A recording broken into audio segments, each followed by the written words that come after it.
Hey guys, today we are on the Express session. So we have only a couple hours to play. We're going to see what we can do, and I have no idea how it'll go. My tendency, I know this, when I'm on a short time frame or a fixed time frame, is to get too aggressive and too involved. So I'm going to try to hold myself back, rein it in, play with control, and just try to get a few fun hands in. So hopefully it goes well, and I'll give you an update when I know more.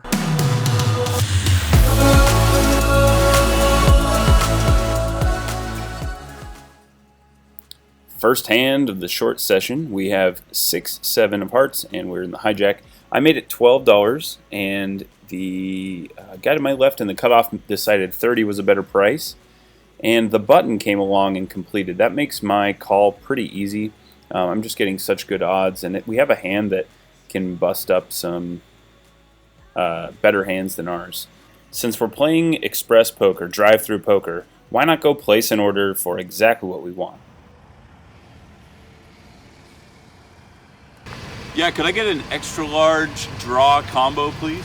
Yes, sir. And would you like some scribes with that? Yeah, that would be great. And can I get a large like as well? Yes, sir. We can do that. Please pull forward. First window.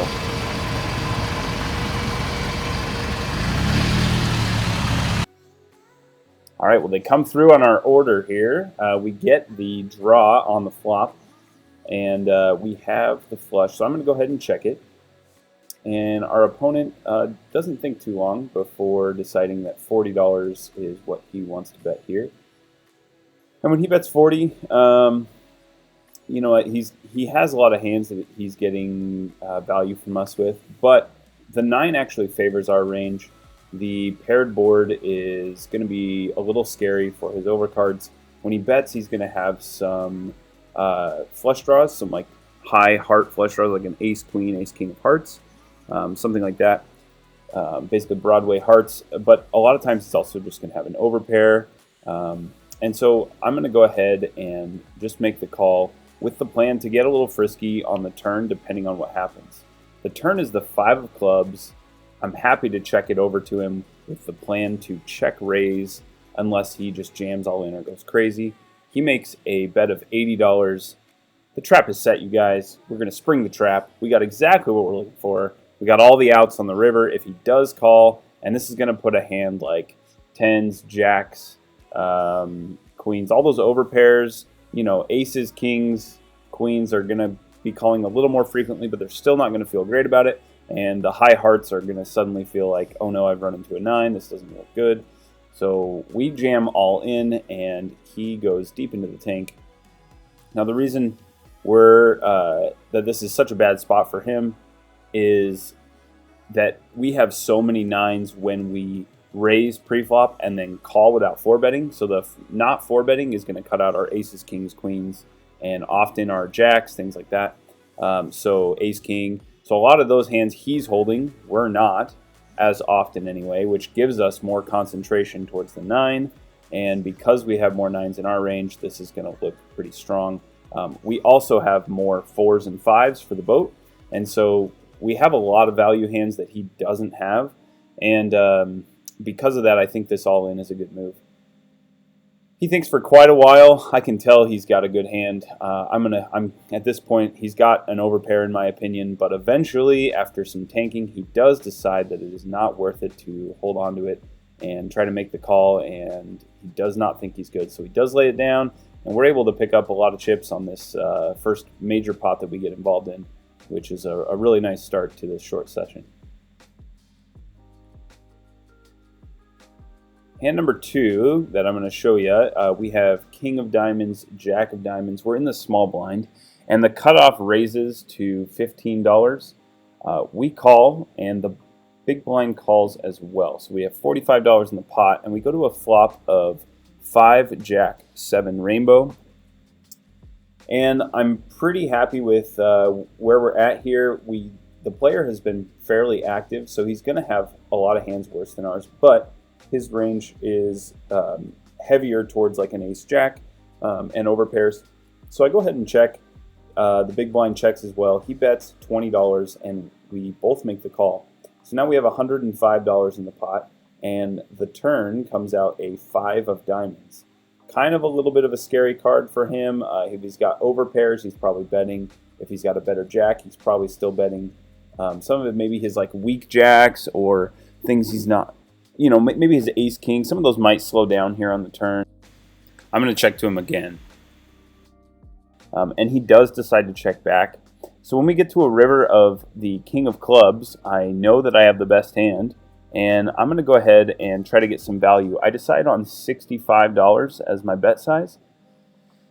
I think this is pretty good. I'm going to have I can bluff at this price. And really I'm hoping he has like ace king, king queen, some of those overcards that he was willing to bet with on the flop on a dry board and has now connected and is going to make the call. Unfortunately, both players lay this down very quickly and we just get what's in the pot. Still a good one, still happy with it. All right, after that, those are the only two major hands. We played a couple of small ones that are not worth sharing. We rack it up, and we've booked a nice win.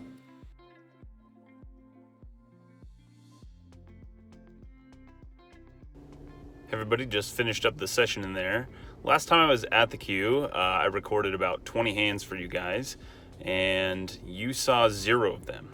And the reason for that is that basically all the hands were a raise pre-flop that took down the blinds, or a 3-bet that took down the limps or the calls on the table, or most of the night was either raise or call, see a flop, miss, maybe c-bet, whatever, but nothing exciting happened. Lost a lot of money very, very slowly.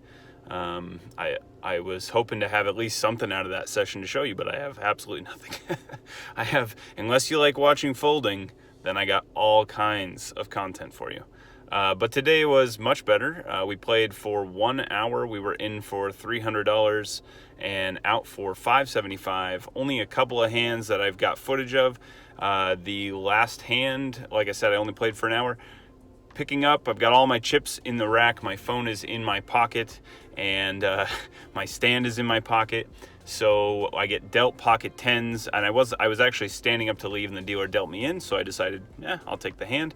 Pocket tens, which is always when you're ready to go and you get dealt a hand that you weren't planning on playing, you're like, uh-oh, what's going to happen here? But I end up making the raise pre-flop. I get one caller. We go to a flop of queen 9-8, and I decide that I'm just going to check call. He has position on me.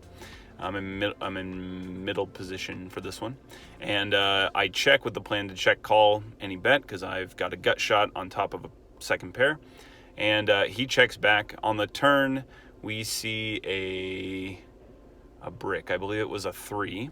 And I go ahead and just make a very, very small bet. He calls. We get to the river, and another brick comes out. I make a small bet, and he folds. He just said that he had a gut shot and wanted to go for it, so I was probably holding the card that he needed.